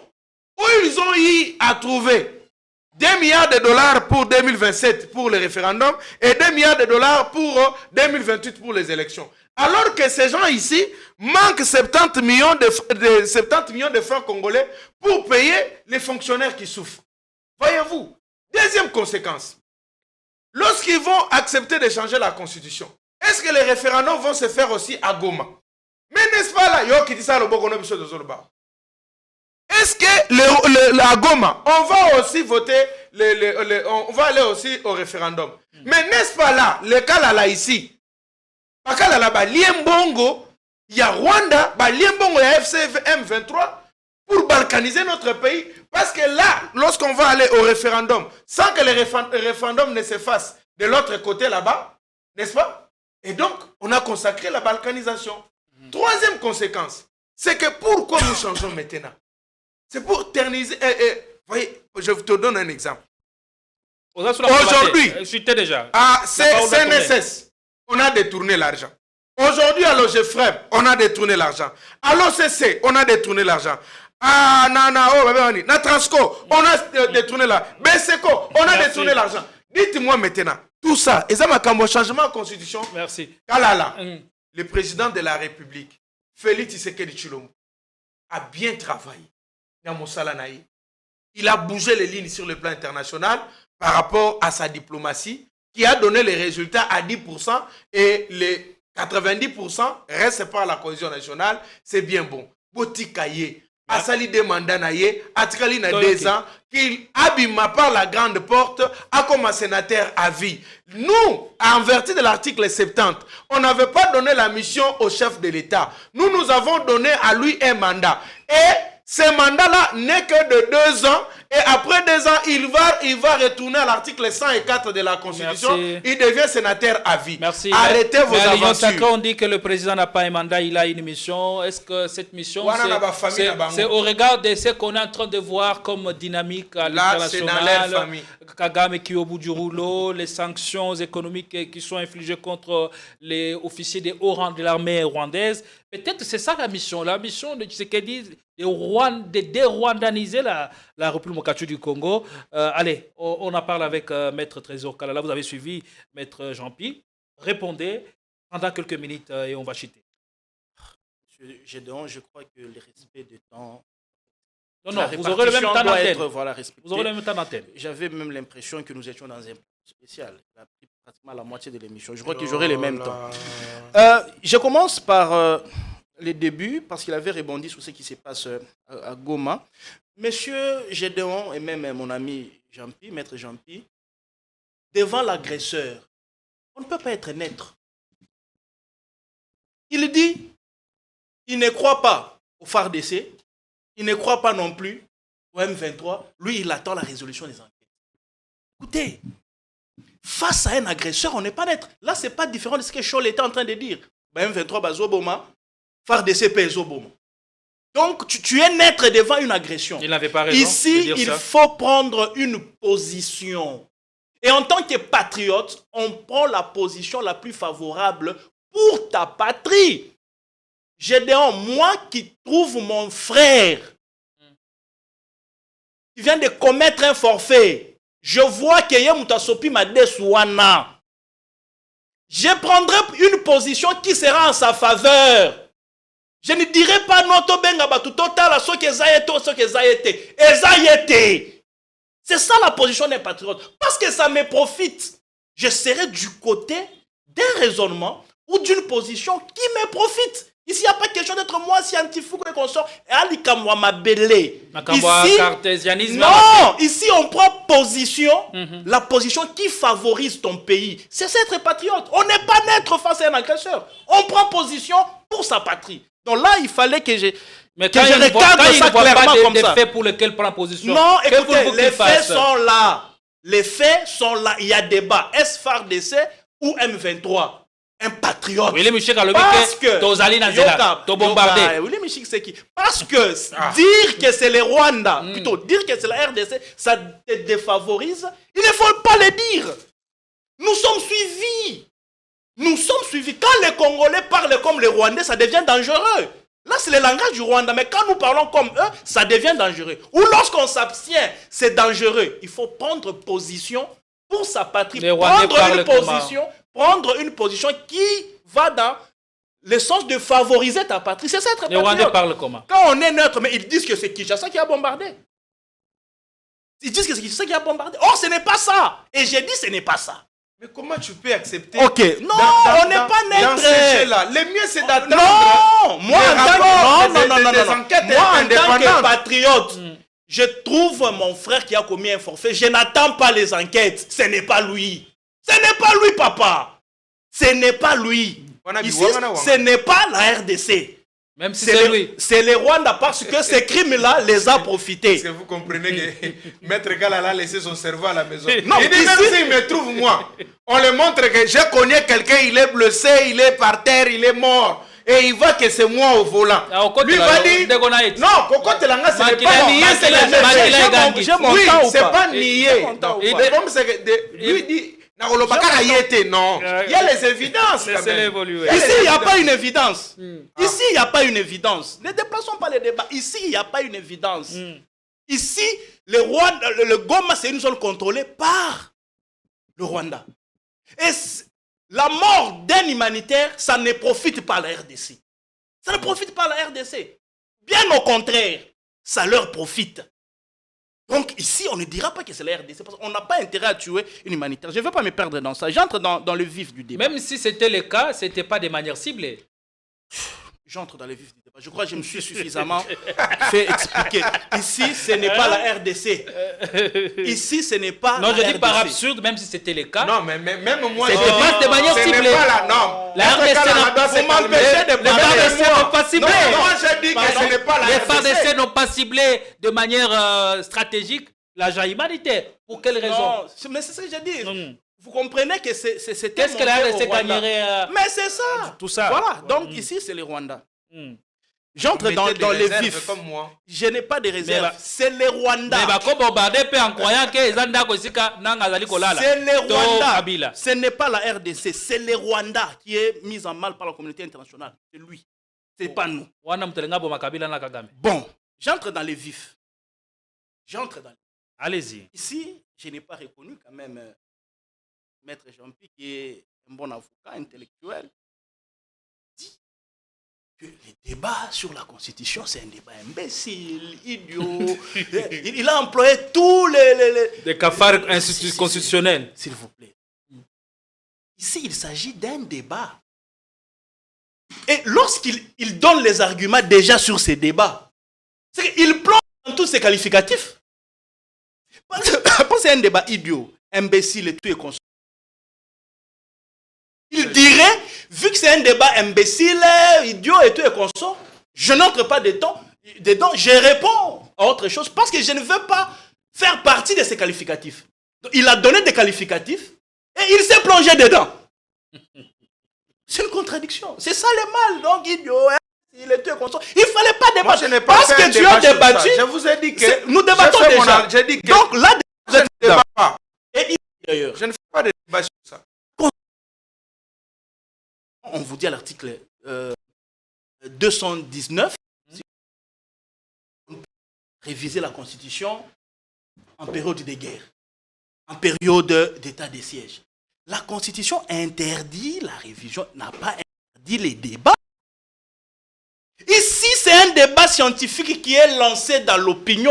Qui est Maître Jean-Pierre pour interdire aux Congolais de réfléchir sur la loi qui les gouverne? Mais c'est l'article 219 qui nous interdit. Non, l'article 219 interdit la révision, mais n'interdit pas les débats. Ah oui, pourquoi le faire parce qu'on a interdit? Vous voyez, parce que je vais plus loin. L'état de siège, l'état de guerre peuvent être levés à tout moment. Si les circonstances qui ont concouru à ce qu'on soulève ces moyens-là ne sont plus, eh bien, on peut lever l'état de siège. On peut lever l'état de guerre et la Constitution peut être touchée. Donc c'est clair, l'état de guerre ou l'état de siège n'est pas éternel. Et pourquoi vous avez Donc, touché? une fois que c'est levé, eh bien, on peut toucher à cette constitution. Je vais avancer. Ici, il nous dit qu'on ne peut pas toucher à la constitution. Tshisekedi doit finir son mandat, il part, il a déjà fait ce qu'il a fait et qu'on sort. Je vais lui rappeler quelque chose. Là, il faut couper cet endroit et aller donner à Martin Fayulu. Parce qu'il dit l'objectif serait de s'éterniser au pouvoir. Attendez. Ici, ce que je vais dire là, il faut couper et donner à Martin Fayulu. D'ailleurs, toi, tu es innocent. À l'époque, tu n'étais pas avec Martin Fayulu. Lorsque Fayulu, à Genève, est désigné candidat unique de l'opposition, avec Jean-Pierre Bemba, Moïse Katumbi, dans leur charte de la Mouka, l'accord, il était stipulé clairement que Fayulu, je devais amener ça, Fayulu organiserait les élections après 2 ans. Non, je m'en rappelle, je m'en souviens. Je rappelle, 2 ans après, il doit organiser les élections pour que ceux qui n'avaient pas participé participent aussi. Ça devait être sur base de quel texte constitutionnel? N'est-ce pas, ça devait être que par le changement de la Constitution. C'est par quelle magie Fayulu devait réorganiser les élections après 2 ans pour que les autres aussi participent? C'est un texte sur papier. Ici, c'est reste un à problème. savoir si Martin Fayulu... Il avait accepté, il avait signé, donc il est malhonnête. Allez s'y appliquer. Laisse-moi Non, poursuivre. qu'il retire les mots malhonnêtes. Tu ne peux pas utiliser ça à l'égard du président Martin Fayulu. Retirer malhonnête. Je réponds à ce qu'il dit. J'ai dit ceci. Non. Il avait signé. Je dis, c'est moi. Il a signé. Peut-être c'était avec sur les papier, autres. il pouvait... Que après 2 ans, il va réorganiser les élections c'était pour sur que papier. les autres participent. Il pouvait, on ne pas les respecter. S'il vous plaît, c'est ce que les j'ai dit. dynamiques Alors là, pourraient il changer devrait être, par la suite. C'est qu'il serait malhonnête parce qu'il a signé avec les amis. Vous avez compris Toi, tu vas me répondre quand tu prendras la parole. Ça devait être par quelle magie légale? Parce que la Constitution parle d'un mandat de 5 ans. Ça devait être par quelle magie où Fayulu devait revenir aux élections après 2 ans. Donc lui, ça devait être bien. Tshisekedi, c'est mauvais. Ici, le problème... Donc à Genève, on était dans un coup contre la Constitution. Mais effectivement. Contre la République. Sans avoir froid aux yeux, sans honte. Et Tshisekedi y a participé. Et ils ont battu campagne pour ça. Tshisekedi n'était pas dans ça. Là, c'est après que Fayulu soit désigné quand Tshisekedi s'est retiré. Quand Tshisekedi s'est retiré. Voilà, avec les Bemba, Moïse et autres. 2 ans après, tu organises les élections. Ça devait être sur base de quel texte légal? Allez couper cette vidéo, montrer à Fayulu qui refuse aujourd'hui que l'on ne refuse pas ou qu'on ne les change pas. Qui nous dit que ça devait être par quelle magie? Parce que s'il devait se dédouaner après, c'est que ça devait être de la malhonnêteté. N'est-ce pas? Ça devait trahir aussi les amis. Donc ici, la Constitution, lui, il le sait. Toute Constitution du monde peut être changée, révisée, selon les circonstances, les réalités politiques, sociologiques, politiques ou économiques de la société. On peut changer la Constitution à tout moment. La Constitution est une œuvre littéraire. Ce n'est pas une œuvre naturelle. Étant qu'une œuvre littéraire, ça peut être changé à tout moment et ça s'enseigne dans toutes les universités. Selon l'évolution sociologique, politique, culturelle Permettez que je vous d'une nation. Vous avez parlé de Martin Fayulu à Genève, mais Tshisekedi aussi est concerné par ça alors qu'il était à l'opposition. Il était contre la révision ou même les changements de la Constitution. Mais pourquoi, quand on est à l'opposition, la Constitution est bonne? On ne peut pas y toucher. Et quand on est au pouvoir, on réfléchit comment parce que vous parlez de Fayulu, réviser la Constitution. Parce que vous parlez de Fayulu. Je parle de Tshisekedi. Fayulu déjà avait vu que c'était mal. Non, je parle de Tshisekedi. C'est comme ça qu'il a dit, après 2 ans, il devait réorganiser les élections. Ma question, ça devait être sur base de quelle constitution? Ma question, c'est de savoir pourquoi, quand on est à l'opposition, la constitution est bonne. Et quand une fois au pouvoir, la constitution bloque le fonctionnement du pays. Non, écoutez. Il vous a posé la question en quoi, quelles sont les dispositions de la Constitution qui bloquent le fonctionnement de la République. Qui nécessite qu'on change. Je dis ceci. Là, c'est un vrai débat. C'est un vrai débat de fond. Je réitère. Toute constitution du monde peut être changée selon l'évolution culturelle, sociologique et politique du peuple. Pour quelle fin? Ok. Ici, je ne veux pas... Il y a plusieurs aspects sur lesquels je peux m'étaler. Allez-y. Mais ici, je pars d'abord dans notre régime politique. C'est un régime hybride. Et ce régime pose des sérieux problèmes à la nation. Monsieur Gédéon, nous sommes dans un pays où quand il n'y a pas d'électricité, on dit c'est Tshisekedi. Quand on tamponne quelqu'un, on dit c'est Tshisekedi. Quand les routes font des problèmes, on dit c'est Tshisekedi. Alors que dans l'article 90, 91 et même 92 de cette constitution, vous parle de celui qui pilote et de celui même qui assume le programme du gouvernement. C'est la première ministre sur le gouvernement. Le président de la République est même irresponsable devant le Parlement. Mais ici, même quand une moustique te pique, c'est toujours Tshisekedi. Quoi de plus normal que l'on puisse maintenant les responsabiliser à juste titre, que le président de la République, M. Gédéon, puisse répondre de ses responsabilités à juste titre. Aujourd'hui, nous sommes dans une constitution où le chef de l'État ne peut pas démettre le Premier ministre. Est-ce que c'est normal? C'est moi qui te nomme Premier ministre. Mais quand tu fais mal ton travail, je ne sais pas te limoger. C'est soit le Parlement, soit la démission. Mais de mon propre chef, je ne peux pas. Nous sommes dans un pays où le président ne peut pas démettre un gouverneur. Est-ce que vous trouvez normal? Donc, tous les gouverneurs là, ils peuvent faire des bêtises qu'ils veulent. Le président de la République ne peut pas les bouger. Alors que le développement... Quand le président nomme un nouveau gouvernement... Arrête ça. Alors que le développement, c'est à la base. Ça, le président peut révoquer le Premier ministre. Non. Comment le président forme le gouvernement? Non, par quelle disposition le président... Non, la constitution est là. Ils ont quand même parti comme ça. J'ai dit ceci. Il a démissionné. Le chef de l'État dit dépose-moi la démission. S'il vous plaît. Dépose-moi ta démission. Et s'il ne le fait pas, il ne partira pas. Mais comment vous voulez nous faire quitter du régime? C'est une injonction. L'UDPS veut le régime présidentiel. Nous voulons le respect des textes, n'est-ce pas? Dans cette constitution, il y a une ambiguïté. Il y a un flou. Mais à quoi faire? Le chef de l'État est mort. C'est que 2 ans. Nous avons étudié la théorie de l'acte contraire. Vous allez faire quoi avec ça? Nous avons étudié la théorie de l'acte contraire. C'est lui qui te nomme, c'est celui qui te révoque. Mais dans cette constitution, je te nomme, mais je ne sais pas te révoquer. Le président a des canons et nous avons eu dans ces pays. Le Premier ministre. Nous avons eu dans ces pays. Malheureusement, on est à la fin. Nous avons eu dans ces pays. Le président signe une ordonnance. Mais l'ordonnance est bloquée par un ministre durant 7 mois. Vous avez vu ça où? Et le président de la République ne peut rien faire. Parce qu'il nomme les ministres, il ne sait même pas les révoquer.